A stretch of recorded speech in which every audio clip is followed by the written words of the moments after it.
I never believed in soulmates. The idea that some invisible force ties two people together always felt like something you tell yourself when you're lonely. But after what happened to me last year, I know now. Some soulmates aren't meant to be found. Some things should stay lost. It started with a TikTok video. My best friend Clara was obsessed with urban legends, so when she found a video about a Valentine's Day soulmate ritual, she was all in. I wasn't convinced. It's just some viral trend, I said, rolling my eyes. But Clara wasn't letting this one go. This one's different, she insisted, shoving her phone in my face. A girl on screen, surrounded by candlelight, whispered about the red thread ritual, an ancient love-binding spell from New Orleans. The red thread ritual has existed for centuries, she murmured. It's said to connect you to your true soulmate. But be careful, because if your soulmate doesn't exist, something else might answer. The screen flickered. The girl leaned forward. And if you break the thread before the bond is complete, you'll never be alone again. I laughed. That's the most dramatic thing I've ever heard. Clara grinned. That's why we have to try it. The ritual was simple. At midnight on Valentine's Day, tie a red thread around your wrist. Write the name of your soulmate on a piece of paper and place it under your pillow. Whisper, "Find me," before sleeping. If the ritual works, you'll dream of your soulmate. I wasn't planning to take it seriously. I wasn't even dating anyone. So when midnight came, I scribbled a random name, tied the thread around my wrist, and mumbled, "Find me." Then I went to sleep. I woke up in an endless hallway, dimly lit by flickering red lanterns. The space stretched infinitely in both directions. The air was heavy, thick with the scent of something sweet and rotten. Then I saw him, a tall figure at the far end of the corridor. I couldn't see his face, but I felt his eyes on me, watching, waiting. Then the red thread tied around my wrist pulled forward, like something on the other end was yanking it. I stumbled. My feet wouldn't move on their own. The thread was dragging me closer to him. That's when the whispering started, a soft, raspy voice coming from everywhere. "You called me. I found you." My stomach plummeted. I tried to scream, but the thread tightened around my wrist, burning my skin. The man in the distance stepped forward. I saw his face, too wide, too sharp, too wrong. His mouth split open, revealing too many teeth. "I'm coming to you now." I woke up gasping. But the worst part? The red thread was missing from my wrist, and there was a handprint on my ankle. At first, I tried to brush it off as a bad dream, but I couldn't shake the feeling that something was wrong. At work, at home, even in the shower, I felt watched. And then came the whispers. At first, I thought I was imagining it, a soft sound in the back of my mind, just barely there. But by the third night, I woke up to find a red thread tied around my wrist again. This time, it led to my bedroom door, and outside, in the hall, footsteps, slow, deliberate, like someone was pacing right outside my room. I didn't move, I didn't breathe. Then, a whisper just on the other side of the door. "You called me, let me in." I squeezed my eyes shut. This isn't real. When I woke up, the thread was gone, but the door was unlocked. By February 18th, I was barely sleeping. Every night, the red thread returned, each time leading farther from my bed. At first, it stretched to my bedroom door. Then, it reached the front door. By February 20th, I found the thread leading out my apartment window. I live on the 3rd floor. I pulled the curtain back and froze. He was there, standing in the middle of the street, holding the other end of the thread. His face was wrong, a shape trying to be human, but not quite getting it right. I yanked at the thread, trying to break it, but his voice slithered into my head. "You don't break the thread, not until we're together." I slammed the window shut. When I looked again, he was gone. By February 24th, I was desperate. Clara tried to help. She found a forum post, one of the only sources talking about the ritual. The red thread ritual doesn't summon a soulmate. It summons something that wants to be loved. If you let it in, it never leaves. There was one way to stop it. Find the original thread and burn it before midnight on the 25th. But I didn't know where mine was until that night when I woke up tied to my bed. The red thread wrapped around my wrists, my ankles, my neck, and at the foot of my bed, he stood there, watching, smiling. "I've found you, now you're mine." I thrashed, trying to scream, but the thread tightened. I was suffocating. Then, a knock at the door. Clara, she burst in, saw me choking, grabbed a pair of scissors and slashed the thread. And for the first time, it broke. The moment it snapped, the figure at the foot of my bed vanished. I moved, changed my number, left everything behind. Clara never spoke about that night. I don't think she could. But sometimes, when I'm alone, I hear it. A soft thread tightening in the dark, and a whisper just behind me. "You were supposed to be mine." I still have the letters, even though I know I should have burned them, ripped them apart, done anything but keep them.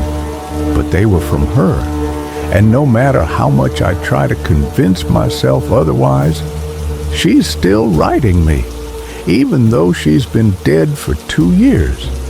I met Emily in college. She was everything I wasn't. Fearless, wild, always chasing adventure. She believed in love more than anyone I'd ever known. I thought we'd be together forever. Then, on Valentine's Day, 2021, she was killed in a car accident.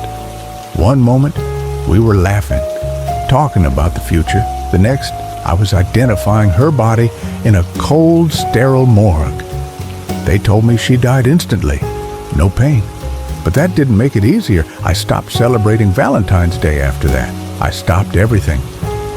But this year, February 14th, 2023, something changed. Because that morning, I found a letter in my mailbox, and the handwriting on it was hers. At first, I thought it was a mistake, a cruel joke. But when I opened the letter, my hand shaking, I saw the words scrawled in Emily's handwriting. "Happy Valentine's Day, love. I miss you. I wish I could see you again." My body locked up. It wasn't just similar to her writing. It was hers. The loops in the letters, the way she always dotted her I's with tiny hearts. It was her. I ran my fingers over the ink, half expecting it to smudge, to prove it wasn't real. But it was. And then I noticed something else. The letter smelled like her, that same soft vanilla perfume she used to wear. I sat down, my head spinning. Emily had been dead for 2 years. There was no return address, no stamp, like someone had just placed it there, like she had. The next morning, another letter arrived. This one was different. The edges of the paper were wet, the ink smudged, like it had been written underwater. My stomach twisted as I unfolded it. "I don't like being away from you. It's lonely here. I think I found a way to come back." I nearly dropped the letter. It wasn't possible. It had to be a joke, someone messing with me. But the more I thought about it, the less sense that made. The letters weren't mailed. They were appearing in my mailbox without anyone seeing who left them. And the wet paper? It smelled like the river where Emily's car crashed, a sick, rotting mix of stagnant water and decaying leaves. I had to be imagining it. Had to be. But then that night, I woke up to a wet handprint on my bedroom mirror, like someone had pressed their palm against it from the inside. I was alone, but I wasn't. The next morning, another letter arrived. This time, I hesitated before opening it, but my hands moved on their own, unfolding the damp letter. I need you to open the door, just once. Just let me in. I don't want to be alone anymore. A deep chill ran down my spine. That night, I locked everything, my doors, my windows. I even shoved a chair under the handle of my bedroom door. But at exactly midnight, the power cut out, and I heard it, a soft dripping sound, like water pooling onto the floor. I turned on my phone flashlight, my hands trembling. The air reeked of river water, and then I saw them, wet footprints leading from my front door to my bedroom. I turned, my breath hitching, and saw Emily standing in the doorway, soaking wet. Her skin was pale, her hair dripping, her eyes blackened hollows, but she was smiling. You left the door unlocked? Her voice was softer than a whisper, but it echoed inside my head. I told you I'd find a way back. She stepped toward me. I tried to move, to scream, but I couldn't. I was frozen, and she was getting closer. I don't remember what happened next. All I know is that I woke up on the floor at sunrise. My apartment was dry. The footprints were gone, but there was one final letter beside me, written in Emily's handwriting. I don't like it here. It's cold, it's dark, but I know how to fix it. You should come with me. My blood ran cold. And then, at the bottom of the page, a wet fingerprint. Not mine, Heron. I moved 2 weeks later, changed my number, deleted my social media, but even now, even in my new home, the letters still come, no return address, no postage. And the last one I received, it wasn't written in ink. It was written in muddy river water. And the message? Come home to me. I burned it immediately, but I don't think it matters, because last night I woke up to the smell of stagnant river water and a whisper just outside my bedroom door. Let me in. Started with a knock on my door, a soft, hesitant knock that I almost didn't hear over the sound of the rain tapping against the windows. When I opened it, there she was, Clara. Her dark hair was damp, clinging to her pale face, and her eyes were wide, almost pleading. She apologized for bothering me so late, said she lived across the hall and had run out of sugar. Could she borrow some? I smiled, handed her the sugar, and watched as she disappeared back into the shadows of the hallway. That was the first time I saw her. The first time I felt that strange pull, like she was something out of a dream or a nightmare. It was October 12th, 2019, when I moved into the apartment on Beacon Street in Boston. The kind of place you'd see in a postcard, brick walls, ivy creeping up the sides, and a stoop that looked like it had been there since the Revolutionary War. The rent was suspiciously cheap, but I didn't ask questions. I was just happy to have a place to call my own after months of couch surfing. But looking back, I should have known something was off. The way the landlord avoided eye contact when he handed me the keys, the way the neighbors whispered as I carried my boxes inside, and then there was the smell, a faint, musty odor that no amount of cleaning could erase. It was like the building itself was holding its breath, waiting for something to happen.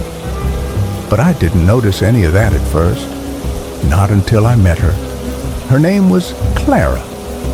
She lived in the apartment across the hall, and she introduced herself with a shy smile that made my heart skip a beat. She had this ethereal beauty about her, pale skin, dark hair that fell in soft waves around her face, and eyes that seemed to hold 1,000 secrets. We hit it off immediately, and before I knew it, we were spending every evening together, talking for hours over cups of tea or glasses of wine. Clara was unlike anyone I'd ever met. She was quiet, almost mysterious, but there was a warmth to her that drew me in. She told me she worked as a librarian at the Boston Public Library, though I never saw her leave for work. She always seemed to be home, waiting for me, as if her entire world revolved around our time together. I didn't mind. In fact, I loved it. For the first time in years, I felt like I belonged somewhere, with someone. But as the weeks went by, strange things began to happen.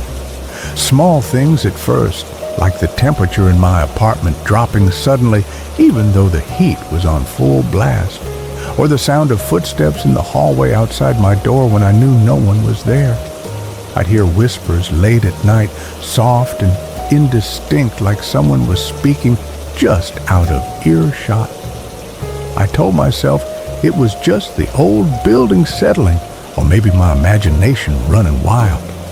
But deep down, I knew something wasn't right. Then there were the dreams. Vivid, unsettling dreams where I'd see Clara standing at the foot of my bed, her face pale and her eyes hollow.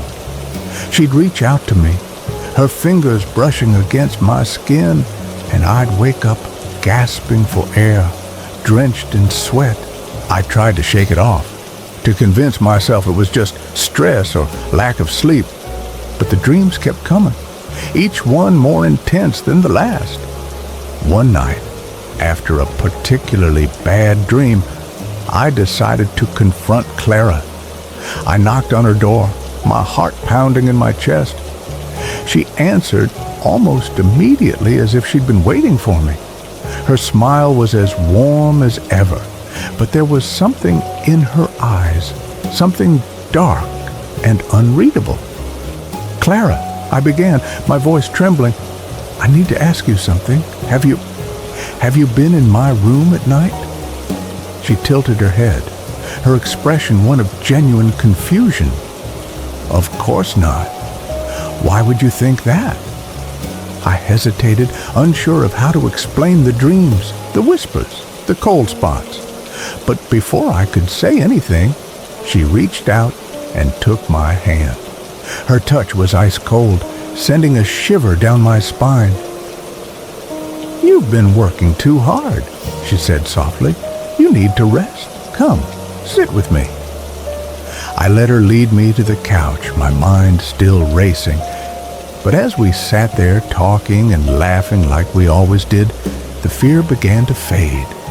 Maybe she was right. Maybe I was just overworked, letting my imagination get the better of me.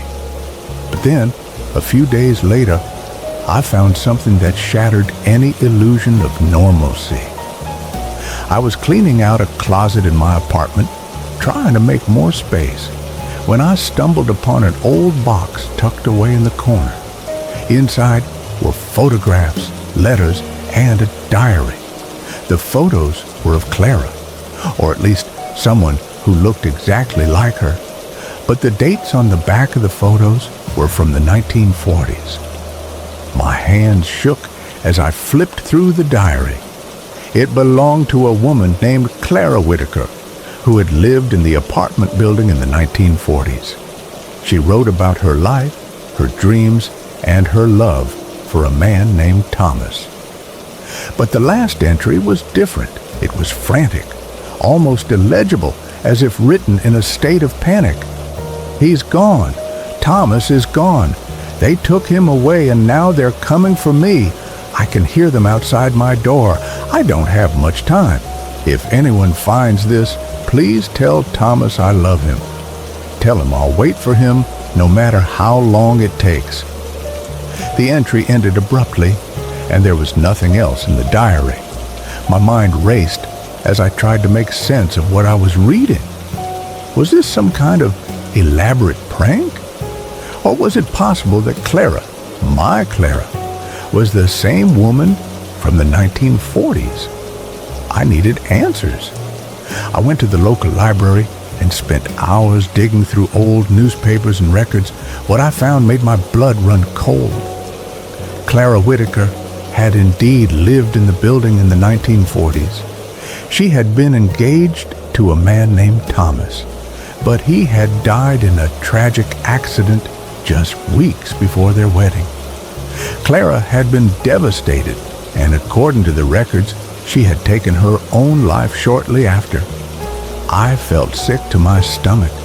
If Clara was a ghost, then what did that mean for me? Had I been dating a ghost this whole time? The thought was too much to process, but I couldn't ignore the evidence staring me in the face. That night, I confronted Clara again. This time, I didn't hold back. I showed her the diary, the photos, the newspaper clippings. Her expression didn't change. She just looked at me with those dark, unreadable eyes and said, "You weren't supposed to find out." Her voice was different now, cold, distant, almost mechanical. The warmth was gone, replaced by something far more sinister. I took a step back, my heart pounding in my chest. "What are you?" I whispered. She smiled, but it wasn't the smile I had fallen in love with. It was twisted, almost predatory. "I'm Clara," she said. "I've always been Clara, and now you're mine." I turned and ran, slamming the door behind me. I didn't stop until I was outside, the cold night air biting at my skin. I didn't know what to do, where to go. All I knew was that I couldn't stay in that apartment any longer. I spent the next few days crashing at a friend's place, trying to make sense of what had happened. But no matter how hard I tried, I couldn't shake the feeling that Clara was still with me. I'd catch glimpses of her out of the corner of my eye and hear her voice whispering in my ear. It was like she had become a part of me, a shadow I couldn't escape. Eventually, I decided to move out of the apartment. I packed up my things and left, hoping that distance would break whatever hold Clara had on me. But as I drove away, I couldn't help but feel like I was leaving a part of myself behind. To this day, I still don't know what Clara was, or if she was even real. All I know is that I'll never forget her, or the chilling realization that I had been dating a ghost all along. And sometimes, late at night, I still hear her voice calling out to me, begging me to come back, but I never will. Thought I'd found the perfect boyfriend. He was charming, attentive, and always knew how to make me laugh. But there was one problem. He only came out at night, and by the time I realized what he really was, it was too late. This happened in Savannah, Georgia, in the summer of 2015. Savannah is known for its historic charm, cobblestone streets, and, unbeknownst to me at the time, its reputation as one of the most haunted cities in America. I just moved into a quaint apartment on Jones Street, a picturesque lane lined with moss-draped oak trees and antebellum homes. The apartment was old but charming, with high ceilings, creaky wooden floors, and a fireplace that hadn't been used in decades. I was 26 at the time, fresh out of a bad breakup and ready to start over. That's when I met Ethan. It was a warm June evening when I first saw him. I was sitting on the balcony sipping a glass of wine and watching the sunset when I noticed a man standing on the sidewalk below. He was tall, with dark hair and piercing blue eyes. dressed in a crisp white shirt and black slacks. He looked up at me and smiled, a slow, crooked smile that made my stomach flutter. "Hi," he called up to me. "I'm Ethan. I live next door." I waved back, feeling a little flustered. "I'm Amelia. Nice to meet you." We talked for a while, and I found myself drawn to his easy charm and quick wit. He told me he was a writer working on a novel set in Savannah's historic district. He seemed intelligent, kind, and genuinely interested in getting to know me. Over the next few weeks, Ethan and I grew closer. We'd meet for coffee at the Collins Quarter, take long walks through Forsyth Park, and spend hours talking about everything and nothing. He was the perfect gentleman, always opening doors, pulling out chairs, and making me feel like the most important person in the room. But there was something off about him. He only ever came out at night. Whenever I suggested meeting during the day, he'd make excuses. He had to work. He was busy. He wasn't feeling well. At first, I didn't think much of it. But as time went on, I couldn't shake the feeling that something wasn't right. The first red flag came one evening when I invited Ethan over for dinner. I'd spent hours cooking his favorite meal, shrimp and grits, and set the table with candles and flowers. But when he arrived, he seemed distant. He barely touched his food, and his hands were ice cold, even though it was a warm summer night. "Are you okay?" I asked, concerned. He forced a smile. "I'm fine, just tired." After dinner, we sat on the couch, and I noticed something strange. The candles on the table flickered, even though there was no breeze. The air felt heavy, like the room itself was holding its breath. And when Ethan leaned in to kiss me, his lips were cold. So cold, it sent a shiver down my spine. The second red flag came a few nights later. I was walking home from work when I saw Ethan standing on the sidewalk talking to an older woman. She looked upset, gesturing wildly and pointing at him. As I got closer, I heard her say, "You don't belong here. Leave her alone." Ethan turned to me, his expression calm. "Amelia, this is Mrs. Henderson. She's confused." Mrs. Henderson glared at him. "You're not fooling anyone, Ethan. I know what you are." Before I could ask what she meant, Ethan took my arm and led me away. "Don't mind her," he said. "She's always been a little eccentric." The final red flag came one night when I decided to surprise Ethan at his apartment. I'd never been inside before. He always insisted on meeting at my place or going out, but I wanted to do something special for him. I baked a batch of cookies and headed next door, my heart pounding with excitement. But when I knocked on the door, there was no answer. I tried the handle, and to my surprise, it was unlocked. The apartment was dark and empty, the furniture covered in dust sheets. It looked like no one had lived there in years. Confused, I called out Ethan's name. There was no response. I walked through the rooms, my footsteps echoing on the wooden floors until I reached the bedroom. There, on the dresser, was a photograph. It was old and faded, but I could still make out the face. Ethan, dressed in the same white shirt and black slacks he'd been wearing the night we met. My hands trembled as I picked up the photo. On the back, written in faded ink, was a date. June 12th, 1923. I dropped the photo and ran out of the apartment, my heart pounding in my chest. I didn't stop running until I reached my own door. I locked it behind me and collapsed on the floor, tears streaming down my face. The next day, I went to the local library and dug through old newspapers. What I found made my blood run cold. On June 12, 1923, a young man named Ethan Carter had died in a fire that destroyed the building next door to my apartment. He was 27 years old. I never saw Ethan again.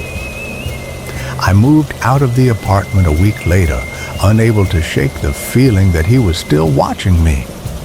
To this day, I can't walk down Jones Street without feeling a chill run down my spine.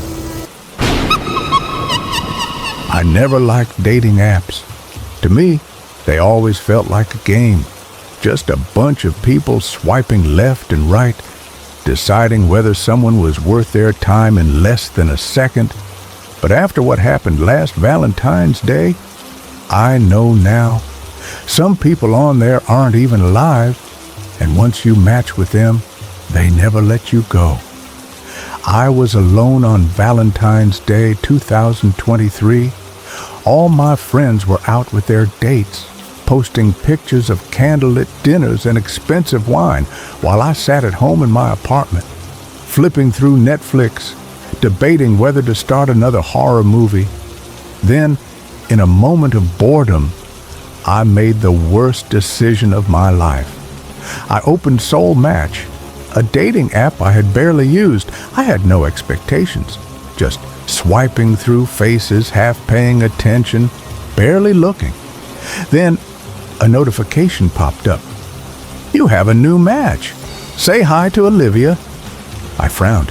I didn't remember swiping right on anyone named Olivia. Curious, I tapped on her profile, and something about it immediately felt wrong. Her pictures were unsettling, all black and white, like old film photographs. She was beautiful, but in a too perfect kind of way. Every image looked like it had been taken decades ago, yet the app said she was 23 years old. But the strangest part? In every photo, she stood in the exact same spot, outside an old motel, dressed in 1950s-style clothes, her smile frozen in time. Her bio was short. "Looking for someone to spend the night with. Let's meet at the Crimson Motel, room 303. I had never heard of the Crimson Motel. I searched it on Google Maps, but nothing came up. I went back to her profile. A new message appeared. "I see you looking. Are you coming?" My stomach tightened. Something about those words made me feel like I was being watched. I should have ignored it, but I didn't. I hesitated for a while, my fingers hovering over the screen. Then, against my better judgment, I typed back, "Where is Crimson Motel?" She replied instantly, "Just outside the city. I'll be waiting. Room 303. And then her profile vanished. No trace of her. No match history. It was like she had never existed. My phone buzzed again.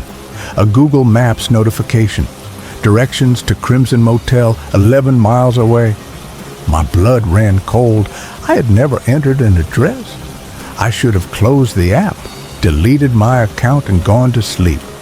But something compelled me to grab my keys, and before I could think better of it, I was driving straight into the nightmare. I followed the GPS directions for nearly 30 minutes before I saw it.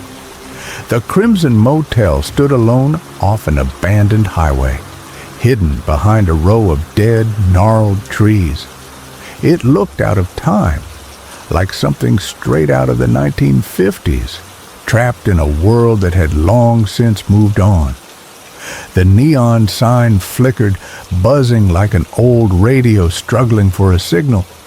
I parked my car, gripping the wheel so hard my knuckles went white. Everything in me screamed to leave, but my feet moved on their own. And before I knew it, I was standing in front of the lobby doors. The lobby was empty. No receptionist, no guests. Just an old wooden desk with a single brass key on it. For room 303. As I reached for it, a door creaked open behind me, and then I heard the whisper, "You're late." My blood froze.